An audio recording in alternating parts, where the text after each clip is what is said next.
Murshidabad news টাইমে সকলকে স্বাগত। এই মুহূর্তে আমি আছি শক্তিপুর থানা রামনগর ঘাটে। এখানে কিন্তু ঠিক 10 থেকে 15 মিনিট আগে কিন্তু একটা মর্মান্তিক ঘটনা ঘটে গেছে। কারণ কলকাতা থেকে ফেরার পথে 407 গাড়ি একটি এখানে নৌকা থেকে পাল্টি মেরে কিন্তু এখানে জলের তলায় চলে গেছে। আপনারা দেখতে পাচ্ছেন, ঠিক আমি ক্যামেরাম্যানকে বলবো একটু বিষয়টা দেখানোর জন্য। নৌকার মধ্যে থেকেই কিন্তু পাল্টি মেরেছে 407 গাড়ি।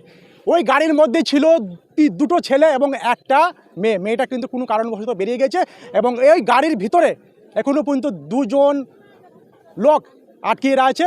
এখানে কিন্তু একটা প্রশ্ন আসছে, এর আগে কিন্তু গদরা ঘাটে কিন্তু একটা মর্মান্তিক ঘটনা ঘটে গেছিলো। আবারও রামনগর ঘাটে এই ধরনের একটা মর্মান্তিক ঘটনা কিন্তু নাড়িয়ে দিচ্ছে সকলকে। প্রশাসনিকভাবে অনেক সতর্কবার্তা জারি করা হয়েছে, তারপরে এই ধরনের একটা মর্মান্তিক ঘটনা ঘটলো কেন, স্থানীয়রা কী বলছেন আসুন আপনাদেরকে শোনাবো। এই মুহূর্তে আমি আছি শক্তিপুর থানার রামনগর ঘাটের কাছে। এখানে কিন্তু ঠিক আধা ঘন্টা আগে একটি মর্মান্তিক ঘটনা ঘটে গেছে এবং ওই গাড়ির ভিতরে এখানে স্থানীয় সূত্রে যেটা জানতে পারছি যে 3 জন লোক ছিল। 2 জন লোক গাড়ির মধ্যে আটকে আছে এবং একজন মহিলা ছিল, উনি কিন্তু কোনো কারণবশত পানে বেঁচে গেছেন। আসুন আমাদের সঙ্গে উনি আছেন, কি বলছেন শুনি। হ্যাঁ, কীভাবে ঘটনাটা ঘটলো? ঘটনা হচ্ছে দাদা ভাই, আমরা আসছিলাম গাড়ি দিয়ে আস্তে আস্তে একটা গাড়ি উঠেছে। গাড়িটা পাল্টি খেয়ে উনি সাঁতার কাটতে পারেনি, উনি চলে গেছে। আমি জানলা দিয়ে বেরিয়ে গেছি। আপনি কোথা থেকে আসছিলেন? কলকাতা চিড়িয়া মোড় থেকে উনি গাড়ি ছেড়েছে, আমি দমদম থেকে উঠেছি, দমদম নাগের বাজার থেকে উঠেছি। আচ্ছা, এখানে স্থানীয়রা বলছে গাড়ির মধ্যে 2 জন পুরুষ ছিল এবং মহিলা ছিল। আপনি 2 জন মহিলা পুরুষ ছিল, সত্যি এটা?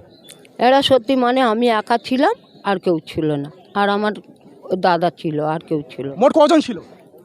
আমি আর দাদা ছিলাম, 2 জন ছিল, আর কেউ ছিল না। কখন ঘটলো ছিল ঘটনাটা? এই একটু আগে হয়েছে, 5-10 মিনিটের ঘটনা। আচ্ছা, গাড়িটা যখন উল্টে গেল, আপনি কি করে বুঝতে পারলেন গাড়িটা উল্টে যাবে? গাড়ি উল্টে গেছে, সামনে দিয়ে গাড়ি রেগেছে, গাড়ি তখন পেছন দিয়ে উল্টে গেছে। পেছন দিয়ে উল্টে যাওয়ার পরে উনি সাঁতার কাটতে পারিনি, ওনার মাথাটা আমি দেখতে পেয়েছি। আমি জানলা দিয়ে বেরিয়ে গেছি।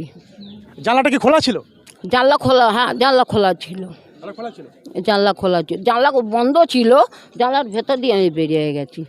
আচ্ছা, যিনি গাড়ির মধ্যে আটকে আছেন বলছেন, উনি আপনার সম্পর্কে কে হয়? ওনার সম্পর্ক আমার কেউ হয় না, আমি ওনার সঙ্গে আমি ঘুরতে এসেছিলাম। ব্যবসা সূত্রে পরিচিত? জগন্নাথ পরিচিত, ওনার সঙ্গে আমি ঘুরতে এসেছিলাম। কি নাম আপনার? আমার নাম উর্মিলা সিং, কোথায় বাড়ি? বাড়ির নাগের বাজার। এই মুহূর্তে আমি আছি রামনগর ঘাটের কাছে। এখানে কিন্তু আধা ঘন্টা আগে কিন্তু একটি মর্মান্তিক ঘটনা ঘটে গেছে এবং এখানকার যেনারা স্থানীয় ওই ঘটনাটা কিন্তু নিজে চোখে দেখেছেন। আসুন আমাদের সঙ্গে ইনি আছেন, পুরো ঘটনাটা কিন্তু উনি নিজে চোখে দেখেছেন। আসুন কীভাবে ঘটনাটা ঘটলো ওনার মুখ থেকে শুনি, কীভাবে ঘটনাটা ঘটলো। আমি গাড়িতে বসেছিলাম, আমার অটোতে ওই পেনে মুখ করে বসছিলাম, নৌকাটা এসে লাগলো আর মানুষজন নামতে লাগলো, আর পেছন থেকে গাড়িটা এমনি পেছন হটে উল্টে গেল। হ্যাঁ, বাস এই পর্যন্ত দেখেছি। আর মেয়েটা ভাসছিল আর ছেলেটা খানিকটা ডুবছে, খানিকটা ভাসছে, দিয়ে মাথাটা একটুকুনা জেগেছিল, একটুকুনা সবাই চেষ্টা করলো, আস্তে আস্তে মানুষটা ডুবে গেল। কতজন লোক থাকতে পারে বলে মনে হয়? আমি অত বলতে পারবো না কতজন লোক ছিল, গাড়িটা পড়লো আর আমি ওই পেনে মুখটা ছিল ওই পর্যন্ত দেখলাম। কি নাম আপনার? বাবলু মণ্ডল। কীভাবে ঘটনাটা ঘটলো? প্রথমে ঘটনাটা তো এখানে হয়েছে, ঘটনাটা আমি দেখি না, আমি ছিলাম ওখানে। তারপর লোকজন ছুটে আসলো, আমি গিয়ে যখন এখানে ধারে আসলাম তখন দেখলাম একটা মেয়েটা মানে করছে, সাঁতার করছিল, উনি যাই করে সাঁতার করে নৌকায় মানে উঠে পড়ছে। আর একটা লোক মানে ডুবি যাওয়ার বয়স্ক দিকে, উনি ডুবি যাওয়ার মতনই মানে অ্যাক্টিং করছিল। দিয়ে এখানে অনেক স্রোত, দিয়ে কিছু দূর গিয়ে অনেক দূর গিয়ে ওই লোকটা ওখানে তলিয়ে গেল। তারপরে আর কিছু দেখতে পাইনি, নৌকা তারপরে গেল, নৌকা গিয়ে আর কেউ করতে পারলো না, খুঁজে পেলো না। কি নাম আপনার? আমার নাম লালিম মল্লিক। এই মুহূর্তে আমি আছি রামনগর ঘাটের কাছে। আধা ঘন্টা আগেই কিন্তু এখানে একটি মর্মান্তিক ঘটনা ঘটে গেছে। এর আগে কিন্তু শক্তিপুরে এবং গদরাতে কিন্তু একটা বড় ধরনের দুর্ঘটনা ঘটে গেছে।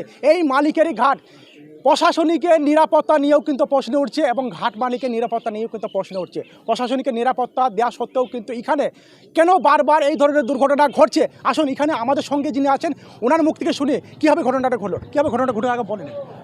আমার নাম বক্রেশ্বর ঘোষ, রামনগর ঘাট ফেরিঘাটের কিছু দূরে আমার বাড়ি। বিষয়টা যে মানুষ যদি সচেতন না হয় তাতে পুলিশ প্রশাসন কি করবে? তার কারণ হচ্ছে যে আজকে দুর্ঘটনাটা ঘটেছে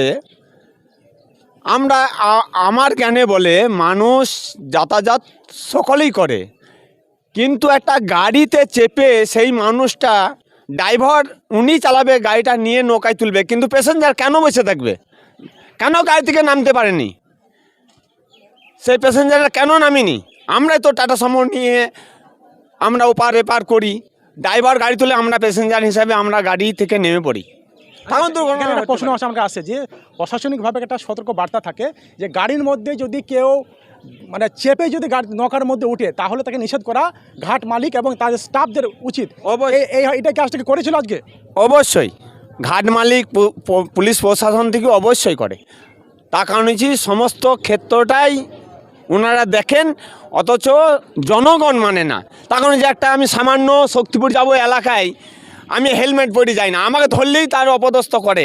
তার কারণ হচ্ছে সেটা হচ্ছে পুলিশের দোষ, কিন্তু অপরাধ তো আমি হেলমেট পরে যাইনি, তার অপরাধী আমি, কিন্তু পুলিশ ধরলে কিন্তু সেটা ওনাদের ঘাড়ে পড়ে। কি না আমার বক্রেশ্বর ঘোষ, কোথায় বাড়ি? রামনগরই বাড়ি। ঠিক আছে, ধন্যবাদ।